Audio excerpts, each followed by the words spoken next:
How to fix slow download speed on Steam. This tutorial shows you how to speed up game downloads that are taking longer than expected. First, open the Steam app on your computer.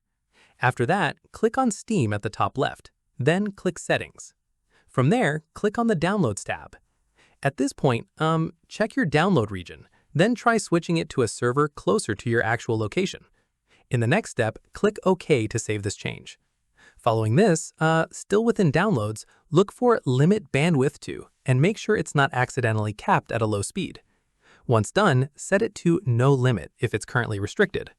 From here, close Settings and check if any other downloads or updates are running in the background, since these can compete for bandwidth. At this stage, pause any other active downloads to let Steam use your full available speed. Keep in mind, other devices or apps using heavy bandwidth on the same network, like streaming or large uploads, can also slow down Steam's download speed significantly. Finally, restart your router if speeds are still slow, since this can sometimes resolve temporary network issues affecting your connection. And that's it.